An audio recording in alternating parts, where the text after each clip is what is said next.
Hello everyone, welcome to Mr. G Finance. இன்னைக்கு நம்ம இந்த வீடியோல என்ன பார்க்கறோம்னு பாத்தீங்கன்னா நம்ம Grow appல நீங்க வந்து intraday trading வந்து பண்ணிட்டு இருக்கீங்க அப்படினா அந்த intraday share வந்து எப்படி செல் பண்றது அப்படினு சொல்லி நிறைய பேருக்கு டவுட் இருக்கு. சோ அதை எப்படி செல் பண்றது அப்படினு சொல்லிட்டு அந்த வீடியோல நம்ம பார்க்க போறோம். ஓகேவா? சோ நீங்க intraday trading வந்து பண்றீங்க அப்படினா அந்த பொசிஷனை ஃபர்ஸ்ட் நீங்க வந்து ஓபன் பண்ணுங்க. ஓகேவா? So homeல ஸ்டாக்ஸ்ல இருப்பீங்க. மேலே பார்த்தீங்கன்னா எக்ஸ்ப்ளோர் ஹோல்டிங்ஸ் இருக்கும், பொசிஷன் இருக்கும். பொசிஷன் போனீங்க அப்படினா உங்களோட intraday trading பொசிஷன் வந்து இங்க ஷோ ஆகும். மேலே பார்த்தீங்கன்னா equity intraday positions அப்படினு சொல்லி ஷோ ஆகுது. ஓகேவா? சோ இத செல் பண்றது பார்த்தீங்கன்னா ரொம்ப சிம்பிள் தான் Grow appல. நீங்க இந்த பேஜ்ல பார்த்தீங்கன்னா ரைட் சைடு டாப்லயே உங்களுக்கு exit allனு பட்டன் வந்து கொடுத்திருப்பாங்க. exit all கொடுத்தீங்க அப்படினா select all அப்படியே கொடுத்துட்டு இங்க exit all கொடுத்தீங்க அப்படினா கீழ கம்ப்ளீட்டா செல் ஆயிரும். இல்ல அப்படினா அத செலக்ட் பண்ணீங்க அப்படினா அந்த PC ஜெல்லர் நேம் இருக்கா கிளிக் பண்ணீங்க அப்படினா கீழ பாத்தீங்கன்னா exit அப்படிங்கற ஆப்ஷன் இருக்கும். செல் இருக்கு, இன்னொன்னு exit. செல் அப்படிங்கறதுனா இன்னும் வாங்குறதுன்னு அர்த்தம். ஏன்னா நான் வந்து புட் ஆப்ஷன் போட்டுருக்கேன்.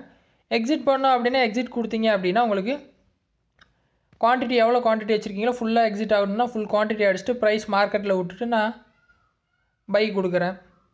கன்ஃபார்ம் அண்ட் பை கொடுக்குது, நான் பை கொடுத்துறேன். ஓகே. இப்போ பாத்தீங்கன்னா பை ஆர்டர் எக்ஸிக்யூட்டட் அப்படினா இது வந்து செல் ஆயிருச்சு. பொசிஷன் பாத்தீங்கன்னா கிளியர் ஆயிருச்சு. ப்ராஃபிட் இல்ல, லாஸும் இல்ல, வாங்குன பிரைஸ்லயே வித்துருக்கேன். ஓகேவா? இந்த மாதிரி பாத்தீங்கன்னா உங்க intraday பொசிஷன் நீங்க க்ளோஸ் பண்ணிக்கலாம். சோ உங்களுக்கு ப்ராஃபிட் போகும்போது க்ளோஸ் பண்ணனும்னா இந்த மெத்தட யூஸ் பண்ணிக்கலாம். நான் வந்து வாங்குன பிரைஸ்லயே இப்போதைக்கு வித்துட்டேன். ஆனா நீங்க வந்துட்டு எப்படி வேணா பண்ணிக்கலாம். நார்மலா நீங்க எந்த ஒரு intraday பொசிஷன் எடுத்தாலும் பரவாயில்லை. ஒரு ட்ரேட் intraday ட்ரேடுக்கு உள்ள போறதுக்கு முன்னால நீங்க எப்பயுமே ப்ராஃபிட் என்ன வரும்னு யோசிச்சிட்டு உள்ள போவே கூடாது. உங்களால எவ்வளவு லாஸ் எடுத்துக்க முடியும்னு யோசிச்சிட்டு பை பண்ணும்போதே ஸ்டாப் லாஸ் போட்டு தான் எந்த ஒரு ஆர்டருமே பிளேஸ் பண்ணனும். உங்களுக்கு பாசிட்டிவ்ல போயிடுச்சுனா அத பத்தி நீங்க யோசிக்கவே தேவையில்லை. ஏன்னா அது பாசிட்டிவ். நீங்க எப்பயுமே யோசிக்க வேண்டியது உங்க நெகட்டிவ் சைடு தான். எவ்வளவு லாஸ் என்னால ஏத்துக்க முடியும்? எவ்வளவு பாயிண்ட்ல எனக்கு ஸ்டாப் லாஸ் போடணும் அப்படினு சொல்லிட்டு ஸ்டாப் லாஸோட தான் நீங்க ஃபர்ஸ்ட் என்ட்ரியே கொடுக்கணும். இல்ல அப்படினா நீங்க ட்ரேடிங் குள்ள போகவே போகாதீங்க. ஓகேவா? சோ இந்த மாதிரி பார்த்தீங்கன்னா உங்க பொசிஷனை வந்து நீங்க க்ளோஸ் பண்ணிக்கலாம் intraday பொசிஷனை.